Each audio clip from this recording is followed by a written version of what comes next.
Welcome, welcome. I'm going to turn off this light. I think it'll be a bit better. Let's see if I can do this. There we go. That's better. All right. So let's go into the bracha. Baruch atah Adonai Eloheinu melech haolam asher kitshanu b'mitzvotav v'tzivanu la'asok b'divrei Torah. Amen. Amen. Yeah. And we are actually doing work on the tabernacle, and we finished up about the menorah. And now we are going into the curtain of the tabernacle. And you can see a little bit of it here, right here. I'm going to show you what it looks like. This is the curtains of the tabernacle. And you can see that there are three layers. This is that third layer. There are differences of opinion as to what that third layer looked like. But we're actually looking at this first layer right here. And so we'll take a look and see how Rashi explains this to us. Another picture of it. See if I can get us into here. There we are. All right. So they're called yeriyot, curtains, curtains. Chamesh hayeriyot tiena chovrot isha el achota.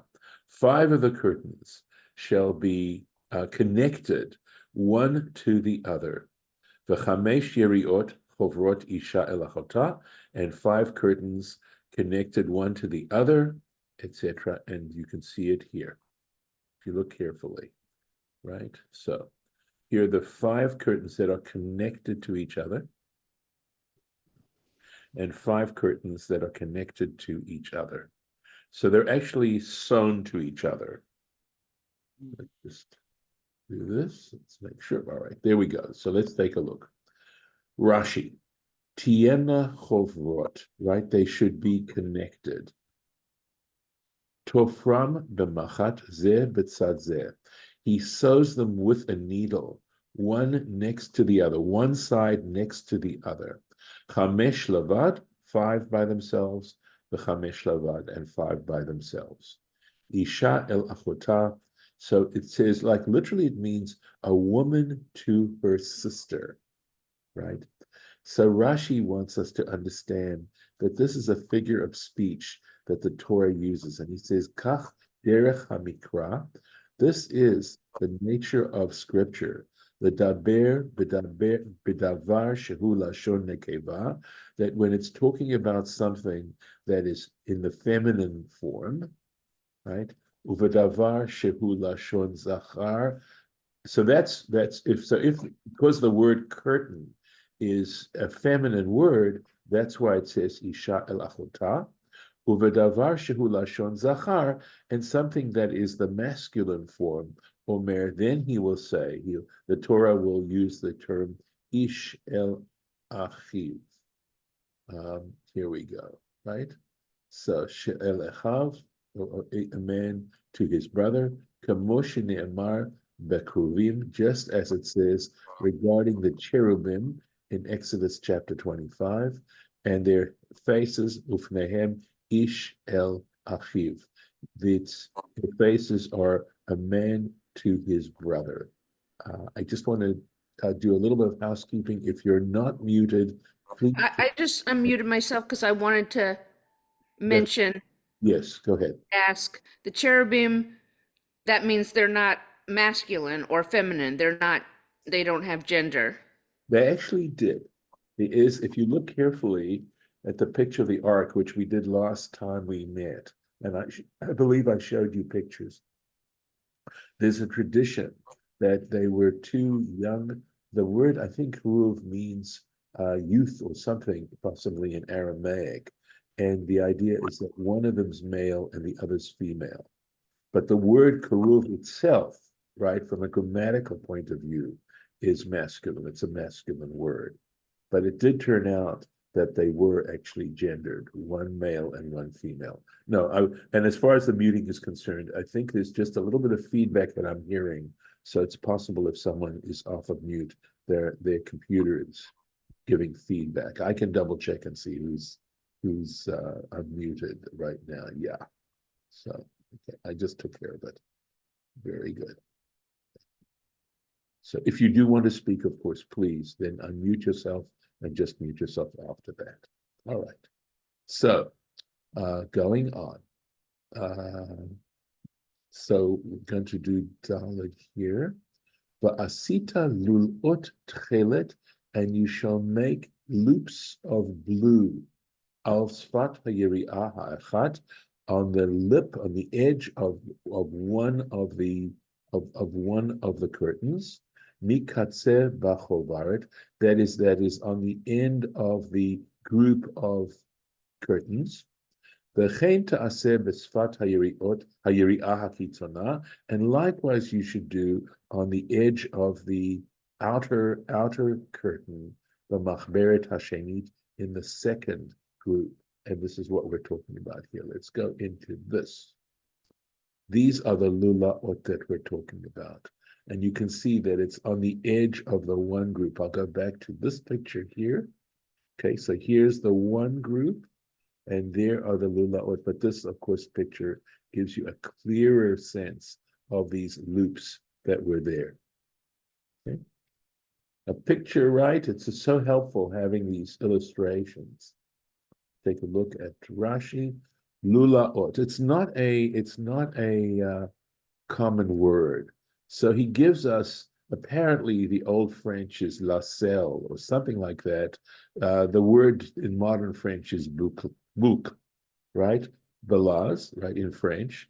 And schleifen is the word. It means loops in Yiddish. Schleifen are loops. V'chein tirgem onkelos, and so onkelos translates anuvim, right? Anuvim, I believe is how it's, yep, anuvia, there it is, anuvaya. That aya is the plural in Aramaic, right? Lashon aniva. So that it has the meaning of a bow or a loop, right? Miktzeh b'chaveret, right, on the edge of the one group. Ba'ota yiri'ah shebesof ha-chibur. He says on that curtain that is at the edge or the end of that group. Kvutzat chameshet hayiriot, the collection or the group of the 5 curtains, kuya chaveret, or something like that, right?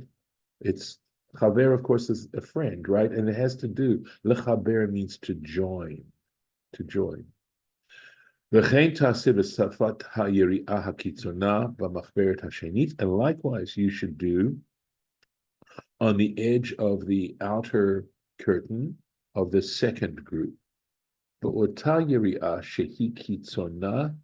that same, or that on that other, or that corresponding curtain that is on the edge. Lashon katzeh, the expression of katzeh, of edge, klomar, that is to say, lesof hachoberet, that is at the edge of that group, right? And we have those illustrations, right? Here we are. So on the edge. Let's go back into here. Verse 5. Chamishim lulot. So exactly how many? 50. 50. 50 bows or 50 loops to aseh v'yiri'ah ha'echat. You should make in the one curtain. V'chamishim lulaot, and 50 loops to aseh b'ktzeh ha'yiri'ah, that you shall make in the curtain. You shall make asher b'machberet hashenit, that are in the second group. Makpilot halulaot. The loops should parallel, right? They should be on correspond. Isha el achota, there's that word, right? One to the other. So let's see here. Is there any other? No, that's it, just to show. So the one goes onto the other, and we see how the one loop goes over the other, and then they put in a clasp into it. And they're going to tell you that, right? Let's see if there's any Rashi on this. Here we are. Makbilot halulaot isha elachota. Right? The loops correspond one to the other.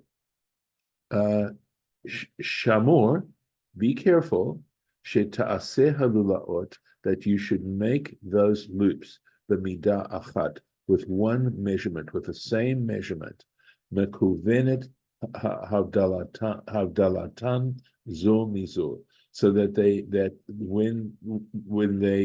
the one corresponds, right? That the two correspond. Havdalatan means like separate, right? That even though they're separated, their separations correspond one to the other. Ukamidatan b'yiriyazo, and according to the measurement in one curtain, kain ye b'chaverta keshetifros choveret etzel choveret.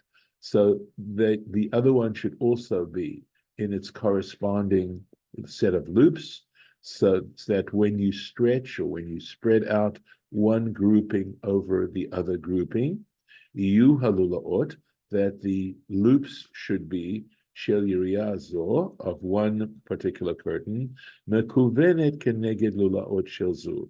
They should go exactly the opposite, right? They should correspond exactly to the loops of the other one. Vezehu lashon makbilot, and this is what is meant by this term makbilot.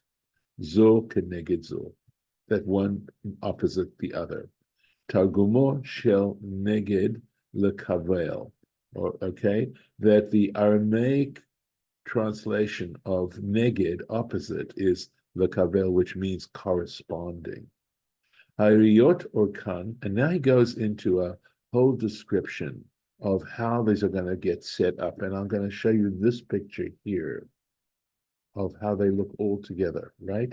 So there are 10 of them, and having this picture is very helpful. So here's one set of 5, and here you can see very carefully, but it'll make it a little larger. You can see how the loops are over each other. And then the other set of 5, I'm going to try and make it smaller. Set of 5 are hanging over the back, and he's going to show you how this kind of works out. So let's go. Let's find it here. Okay. Hayiriot, as to the curtains, or kan kafchet, remember they were 28 cubits in length. That, just to be clear about it, right? Yeah.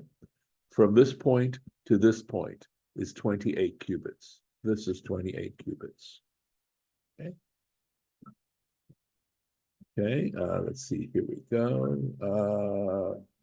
The rochban, and their width, each one has a width of 4 cubits. Keshech chaver chaochiber chamesh yiriot yachad, and when he connected 5 of those curtains together, nimtza rochban kaf. So 5 fours, 20. So the width then is 20 by 28. Is that correct? I just want to make sure. Yes, 20 by 28. V'chein hachoveret hashenit, and exactly the same. The second group is going to be the same measurement. V'hamishkan, and as for the mishkan itself, the tabernacle, or kol, its length is shloshim, is 30 cubits, min hamizrach lema'arav, from east to west. Shene'emar, as it says, esrim krashim, it says that it should have 20 boards, lifa'at negev teimana, on the south side, on the southern side, v'chein latzafon, and likewise on the northern side. And how do we know it was 30 cubits? V'chol keresh amar v'chetzi, and each board was 1.5 cubits in width. So if there are 20 boards, and each board is 1.5 cubits, there you get to 30 cubits. V'chatzi ha'ama, right, and half a cubit. Harei shloshim min hamizrach lema'arav, and in fact there were 30 from the east side to the west side. Rochav hamishkan, and as to the width of the mishkan, min hatzafon ledarom, from north to south, eser amot, was 10 cubits. Shene'emar, as it says, ulayarketei hamishkan yama, and as for the edge of the mishkan on the west side, Begomer, etc. Ushnei krashim, and there were 2 boards, lamekutzaot, for the edges, hare eser, and so you now have 10. So you have 10 cubits. So this would work out if there are 6 boards, that would make 9 cubits. So we need to see exactly how this works out, because it was 10 cubits on the inside. So let's just see. Okay, uva makomam efashem, and where it talks about the actual boards, I will explain it. The mikraot halalu, regarding these particular scriptural verses. Noten hayeriot or kan leruchbo, and the length of these things, okay, the length of those curtains, he places on the width of the Mishkan, shel Mishkan, of the Mishkan. Eser amot emtsaiot lagag, okay, and the 10. So remember, there are 28 cubits in length. The 10 middle cubits, lagag, halal, that is for the roof of the empty space, rochav hamishkan, that is the width of the Mishkan. V'amah mikan, and one cubit on one side and 1 cubit on the other side. So that's 12. Mikan la'ovi rashei hakrashim, to correspond to the thickness of the heads, the tops of the boards. She'oviyan, that because their width was amah, was a cubit. So we have the 10 cubits that cover the interior of the Mishkan, and we have another 2 cubits that cover the walls, the width of the walls of the boards of the Mishkan, nishtairu, and so consequently that makes 12, and 12 from 28 leaves yudvav, 16 amah, so 16 cubits, chet latzafon, so there's an overhang of 8 on the north side, v'chet ledarom, and 8 on the south side, mechasot kumat hakrashim, that covers up the height of the boards, shegovham, because their height eser, they're 10 cubits high. And we'll take a look at this picture here. Here we are. So we see how this area to this area is 10 cubits. This area, this length is a cubit, this length is a cubit, and now we have the overhang here, right, of 8 cubits. And since this is 10 cubits high, we've got 2 cubits here that are exposed. And he's going to say that, he's going to tell us that. Let's go back into the text. I'll see if I can find it. Right. Okay. Nimtza'u shtei amot hatachtonot. So you're left with, right, the 2 cubits that are underneath, that are lowest, megulot. They are exposed, just as you saw in the picture. Rochban shel yeriot. Now he's talking about the width of the curtains. The width of these curtains are ba'im amah. So we know there are a total of 40 cubits, right? 20 and 20. Keshahen mechubarot, when they are all connected. Isrim amah lechivirta, right? And so 20 cubits for one grouping, lechoveret, I think is what it should be. Shloshim mehen legag halal hamishkan. 30 of those 40 cubits are for the empty space of the roof of the top of the Mishkan, the orko, for its length, the length of the Mishkan. Va'amah keneged ovi rashei hakrashim, excuse me, and 1 cubit, which would correspond to the thickness, we said, of the tops of the boards, shebema'arav, which are on the west side, the amah, and another cubit, lechasot ovi ha'amudim, to cover the width of the amudim, of the columns, shebemizrach, that are on the eastern side. Shelo hayu krashim bemizrach, because there were no actual boards on the east side, excuse me. So it was like in the shape of a U, right? And in the front, there were these boards, Ela Arba, but there were four. Barashi Ashan, there's a different version here that says that there were 5 amudim, columns.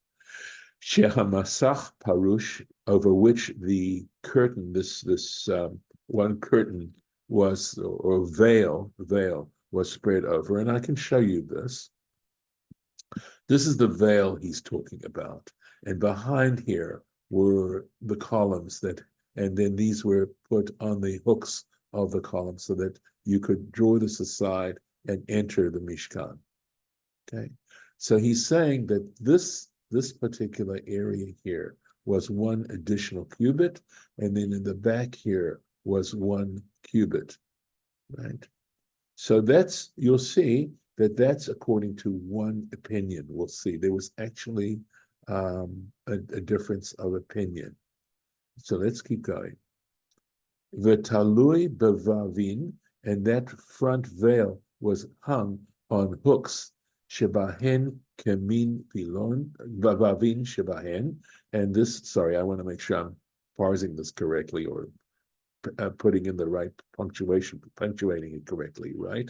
That so vavavin shebahen, on the hooks that were on these columns, kemin vilon, like a kind of curtain, nishtairui. So if you add that all together, you have 32 cubits, and of course of a total of 40 when these are all put together. Chet amot hatluyin al achorei hamishkan. So then you now have eight cubits that are hanging over the back of the Mishkan, of the Tabernacle, Sheba Ma'arav, that's on the western side. Ushte amot hatachtonot megolot, and likewise you'd have those 2 lower cubits that were exposed, that you'd actually see the boards. So this is one version. Zo matzati b'baraita de Masechet Midot. I found this in a baraita. A baraita is a source that's contemporary with the Mishnah. So in other words, prior to the year 200, that is in the tractate called Midot, measurements, which I'm sure deals with measurements of the temple and the tabernacle. Aval b'Masechet, however, this is even in the Talmud itself, right, going all the way back in the tractate Shabbat, of the Talmud, Perek Hazorek, in the chapter called Hazorek, the one who throws. Ein hayiriyot mechasot et amudei hamizrach. We say there that the curtains do not cover up those columns that are on the eastern side. V'tet amot tluyot achorei hamishkan. So consequently, you have an extra cubit hanging over the back of the Mishkan. V'hakatuv b'parsha zo, and the text in this particular parsha that we're reading, Misai Enu, it actually supports this other opinion, the second opinion, because it says v'natata et haparochet, because it says you shall place that veil, that parochet, tachat hakrasim, underneath the hooks, and this I think krasim here.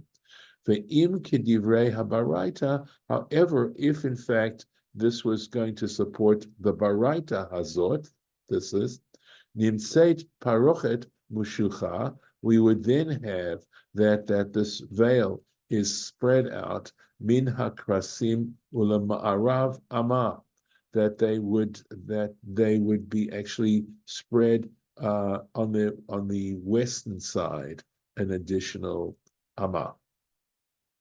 Okay, so this is, I'm going to show you something else. Rashi doesn't mention this, at least as far as I can tell, he doesn't.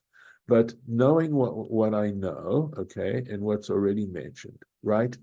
This, from this point to this point here, represents the Holy of Holies. And remember, and there was also a curtain, and I think he's going to mention this. Right, I'm sorry. Okay, forgive me. I'm going to go back and rework on what we just said. Here's the point that he's making. There are 10 cubits from the inside, right, up to the point that represent the Holy of Holies, and then 20 cubits that represent the holy place. And what Rashi is saying, he's referring now to the screen and the columns that were at this point here, right? Now, if in fact, this is going all the way through here, and it's going to cover this cubit as well, right? This cubit here. This particular point is going to be forward, right, from the veil by 1 cubit. However, if in fact this is 30 cubits, not including the cubit of the post here, that means this is going to go back a cubit and correspond exactly over the curtain, the veil that distinguishes the Holy of Holies from the other part, from this part of the sanctuary. And I hope you can follow what I'm trying to tell you here. That's what he's talking about in this last little part. And it makes sense that this particular, division should be right exactly over from where the Holy of Holies is separated from the rest of the tabernacle. And I think we are going to have to stop right here to make sure. Yeah, it's a good place to stop. Let's see, here we go. Yeah. Yes. So this is what he's talking about here. Let's find the place. Okay. Okay. Oh, yes, right. Right. It's going to be moving slightly right. That it's going to be 1 cubit forward of those hooks there. So we're going to stop here and let's find out here. Yes. Okay. We're right over here. And I'm going to pop in the place. But I guess we're just going to have to wait until next year to complete this particular section.